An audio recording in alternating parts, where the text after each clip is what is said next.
It's my great privilege to introduce, all the way from Vancouver, Canada, known as the psychedelic capital of Canada, Dana Harvey. Dana is a renowned psychedelics and microdosing educator, guide, and community builder. She supports people who are curious about or exploring plant medicines for personal growth and healing to reduce risk and unlock the propensity for transformation. Dana's own personal growth and healing journey revealed to her that even when you tick all the boxes of external success, inside you may be stuck in suffering. She embarked on a journey to find true happiness and fulfillment. In the process, she left a prestigious corporate position as a CCO and head of investor relations for one of the leading publicly traded psychedelics companies to follow her passion for serving people at the heartfelt level. Now Dana intertwines 2 decades of coaching and mentoring people in business, confidence, positive mindset, and life transformations with specialized training in psychedelic trip sitting, somatic integration, mindfulness, breath work, microdose coaching, internal family systems, and group healing models, as well as hands-on apprenticeship to provide psychedelic-assisted support to individuals and groups. Dana founded the Flourish Academy Clubhouse with over 2,200 members, and the Sisters in Psychedelics organization, which is a global organization advocating for women in psychedelic leadership. She's also in the Vancouver Women in Psychedelics organization as well. And maybe a founder of that. Dana is also a psilocybin course educator for Psilocybin San Francisco, a group facilitator for gathering groups, which provides a unique 12-week online small group program with a 1-day medicine retreat. And she's also a community leader for Vancouver's leading psychedelic community, the Flying Sage. Welcome, Dana.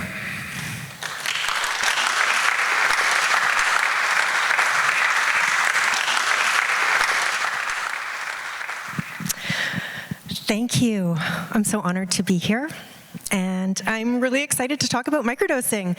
I do find these days, as psychedelics kind of hit the mainstream again, they're showing up in the headlines everywhere. Wall Street Journal today, if you haven't seen it, front page cover story. The research is being revived, and the irrefutable evidence pointing to the positive benefits of psychedelics are really encouraging people and enticing curiosity. People are wondering, could psychedelics help me? Could psychedelics help me feel better in my own skin? Could they help me have a positive transformation? But psychedelics still, they still have a little bit of a stigma around them. There's still legality issues. People can still be a little bit scared. They might not be ready to dive in deep with both feet and just go full bore. They might be looking for something a little bit more subtle, a little bit softer. Microdosing can be a beautiful way to develop a relationship with the medicines so that you can find out how they interact with you, and you can have some of these beautiful benefits that we're reading about and hearing about while you go on with your everyday life. So I decided to skip right to the Q&A, but I'm going to ask the questions. I'm going to ask the questions of myself that I guess asked the most as a psychedelic microdosing coach, and then when we get to the Q&As at the end, anything I missed or didn't get to, I am more than happy to answer everybody else's questions. So the first question is, what is a microdose? Well, it's a little teeny tiny bit of a psychedelic substance. Technically, it's 1/10 to 1/20th of a recreational or a therapeutic dose. And the most common substances that are microdosed are LSD, in which case it would be between about 5 and 15 micrograms. And it's a not well-kept secret that many Silicon Valley tech executives, founders, developers, programmers tout the benefits of microdosing LSD for enhanced creativity, productivity, more flow state. The other most microdosed substance is mushrooms, magic mushrooms, psilocybin. In the case of magic mushrooms, I would say, in my opinion, the dose is from about 10 milligrams to about 300 or 350. For some of you here who may be more experienced in microdosing, you might be thinking that's a bit low. But we'll talk a little bit more about that as we go along. I think when you get higher than that, you may have different intentions for the microdosing. You might be heading more into a mini dose. But I'm going to focus mostly on mushrooms today, and the reason why is because there they are. They're in the ground. They're fungi. They belong to all of us. They're non-toxic. They're organic. They've been used for millennia, for ritual, for healing, for growth, for wellness. And I'm really excited that we have this opportunity to reestablish our relationship with these sacred plant medicines. So we know what a microdose is. Technically, what is transformational microdosing? I'm going to use the words here of Dr. James Fadiman. He is a preeminent psychedelic researcher. He's known as the godfather of modern-day microdosing because he coined the term in 2011 in his book, The Psychedelic Explorer's Guide. And Dr. Fadiman says there's kind of 4 elements to microdosing for transformation. So the first of those is that it's the practice of taking sub-threshold amounts of psychedelic substances. Sub-threshold, you don't get high, you don't hallucinate, you're not inebriated. Secondly, it's done according to a structured protocol. So that means you're not microdosing every day. There's a Fadiman protocol, which is 1 day on, 2 days off. There's a Stamets protocol developed by Paul Stamets, a leading mycologist, which is 4 days on, 3 days off. There's also intuitive protocols, 1 day on, 1 day off. I think the point is it's not something that is meant to be done every single day. And along those lines, the third element is that it's done for a period of time, like Tiana referred to, usually about 4 to 12 weeks, and then you need to take a break. It's not meant to be done for the rest of your life. It's not a pharmaceutical model. It changes your baseline. It keeps working with you after you've developed a relationship with it. So after that period of time, you might never go back to microdosing, or you may feel that you want to move on to a macrodose, or go back to a new intention and another reason to be working with the medicine. And fourth, it's done in an intentional way. So it's done for the purpose of transformation.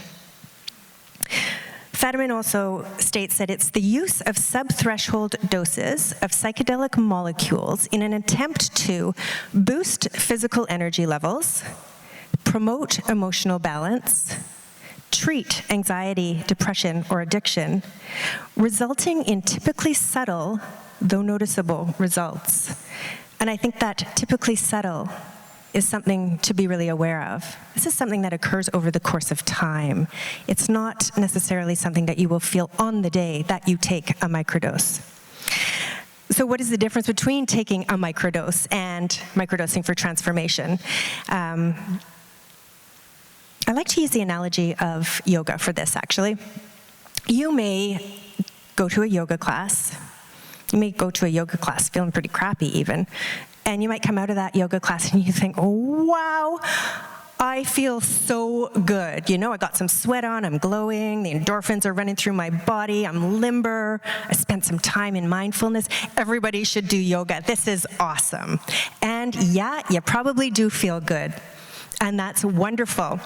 And if you were looking for the long-term sustainable benefits of a yoga practice, if you were looking to become stronger, to enhance your flexibility, to enhance your mindfulness, to be more limber, to lose weight maybe, one yoga class just isn't going to cut it for you.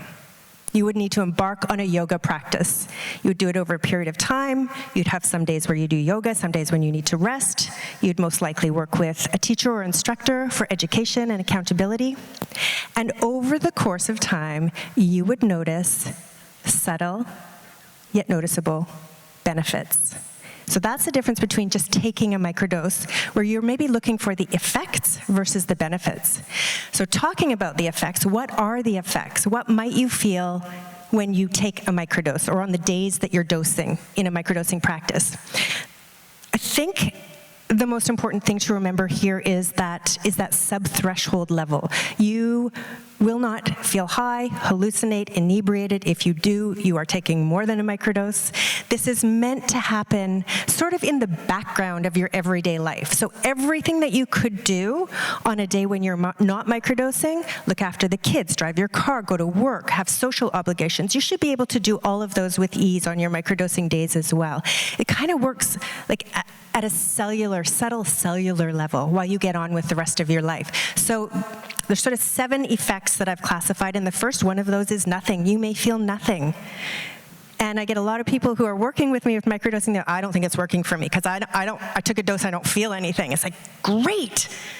Let's continue tracking and let's look back at this and look at it over the subtle course of time. We're not looking for how you feel on the day you dose. We're looking for how you feel over the course of time.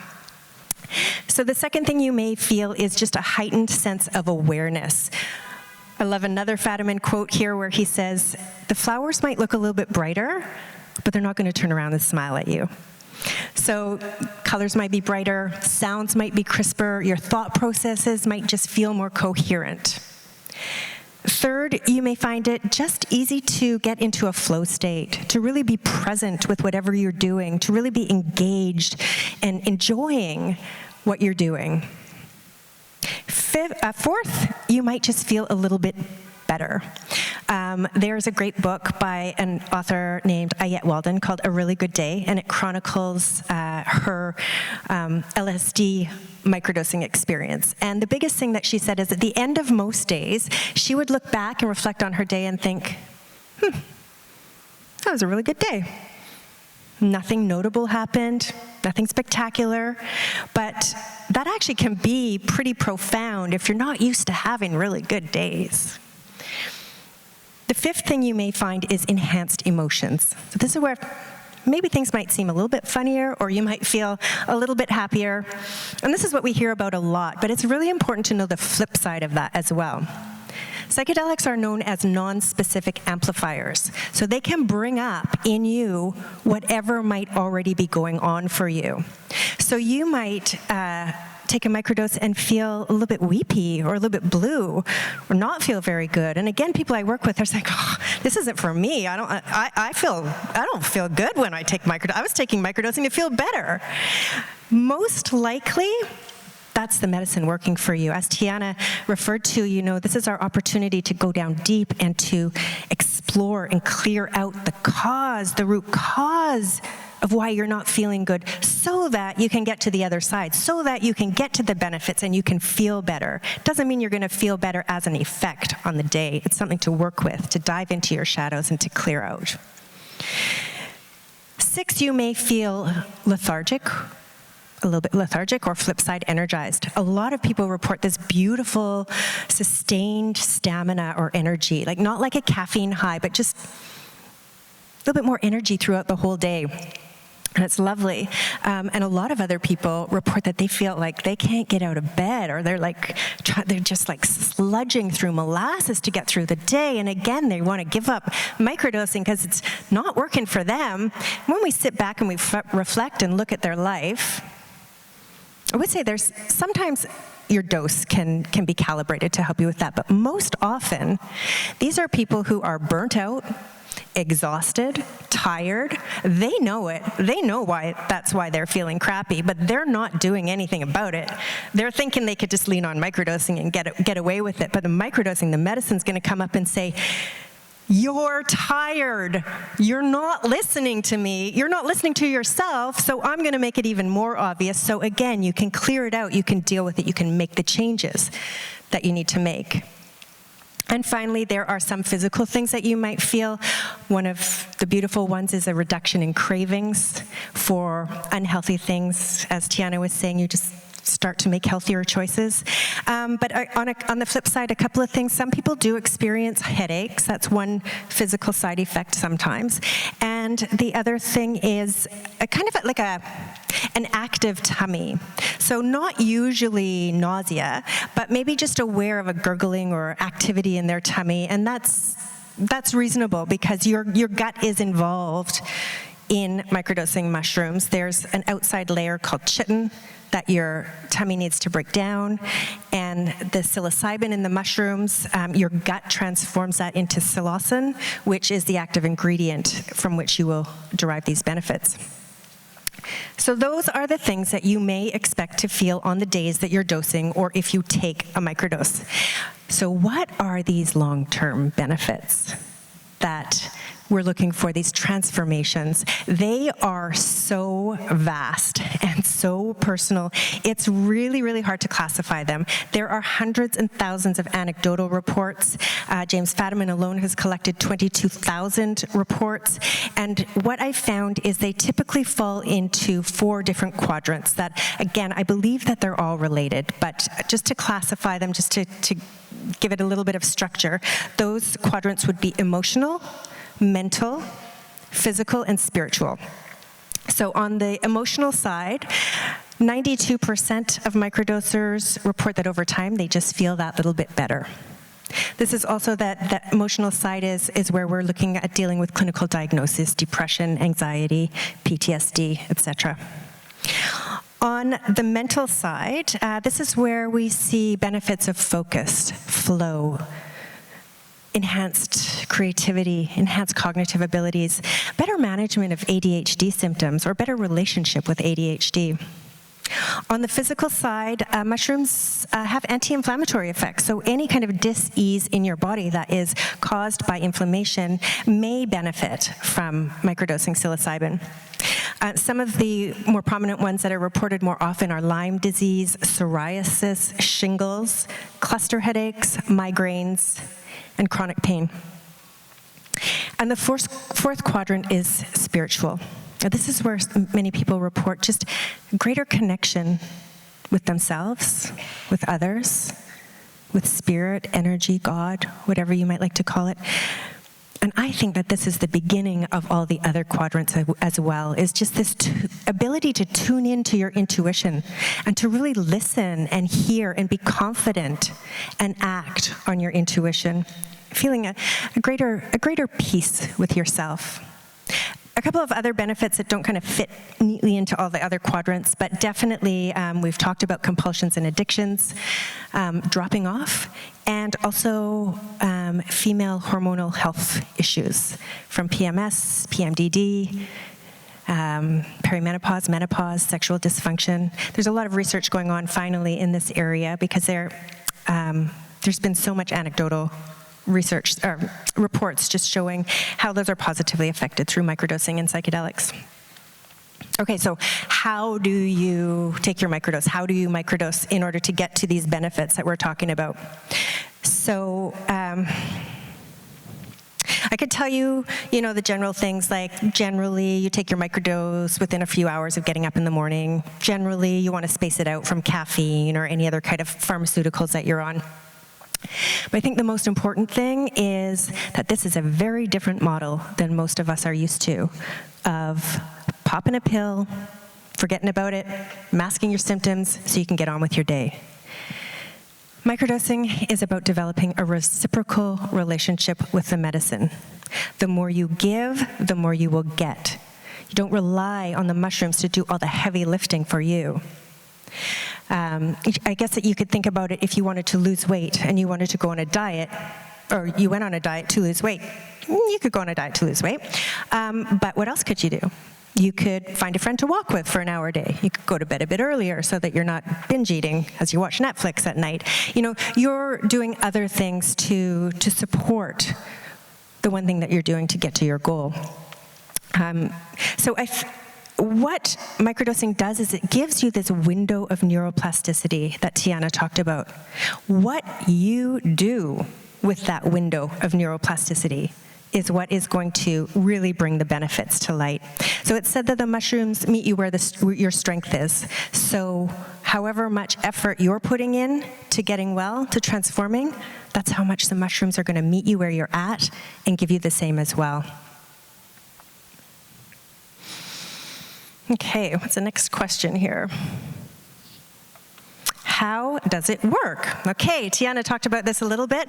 I kind of think about it in three ways. First of all, we talked about the serotogenic, I always muck up on that word, works with your serotonin, particularly the 5-HT2A receptor, and kind of mimics what serotonin does in your body. Serotonin is the feel-good hormone. It affects everything from your mood to your cognition, to your sleep, to your digestion.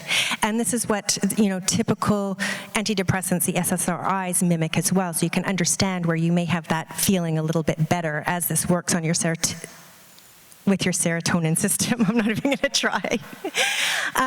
Secondly, it stimulates neuroplasticity and new neural growth. So neurons are our information messengers. They send messages from our brain to our body to our nervous systems.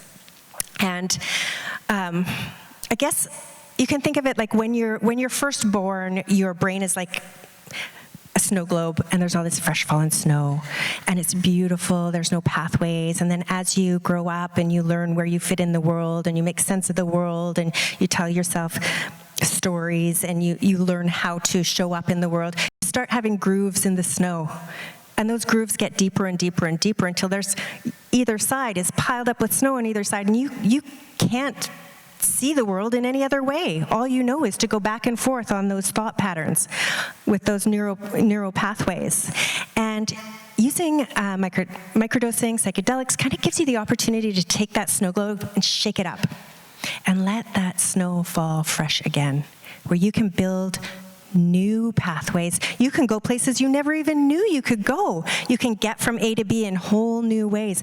And don't forget, those deep grooves are still there under the surface. So that's where it's up to us to keep ourselves from falling back into those grooves. But it gives you this opportunity to go new places, discover new destinations and new ways to get there. So, next question, does it work? What does the science say? Basically, the science says we need more science. It's really, really hard to do sort of the gold standard clinical trials with microdosing, double-blind, placebo-controlled, when it's done it's meant to be done in your home environment, your everyday life, days on, days off, for months at a time. It's pretty hard. So a lot of the research that we have for microdosing is actually extrapolated from the larger dose journeys.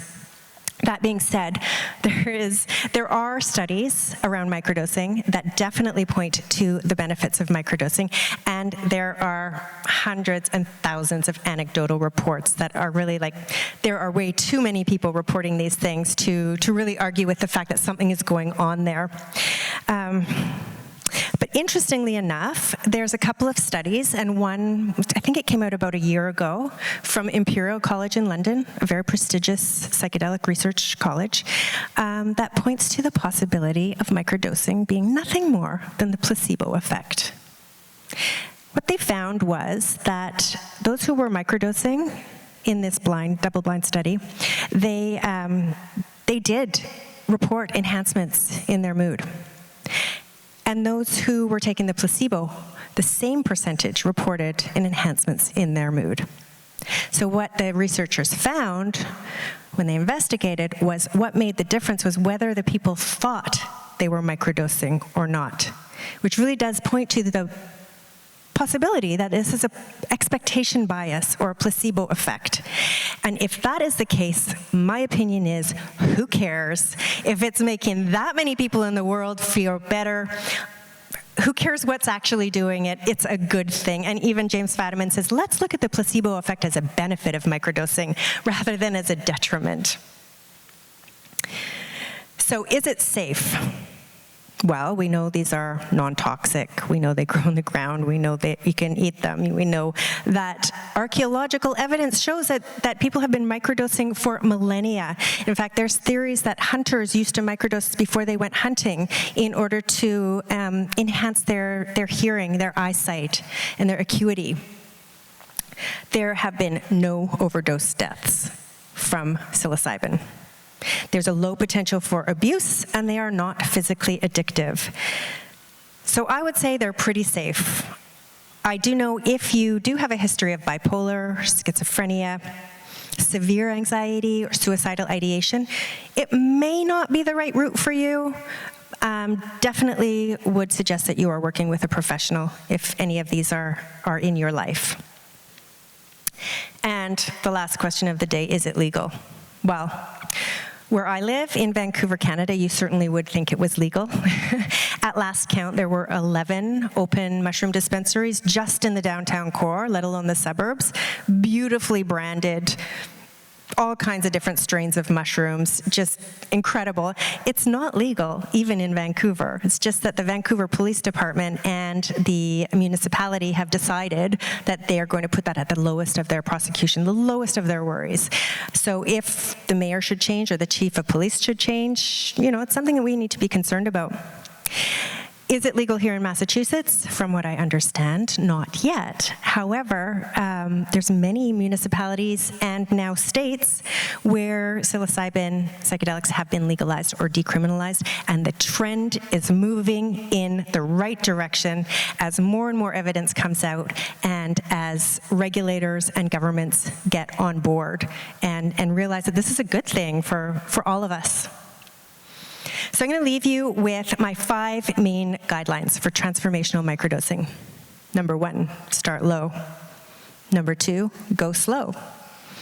Number 3, take breaks. Number 4, be intentional.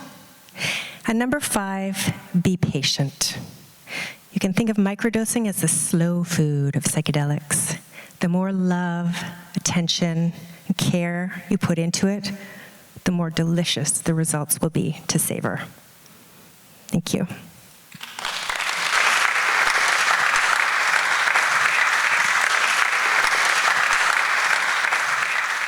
Thank you, Dana.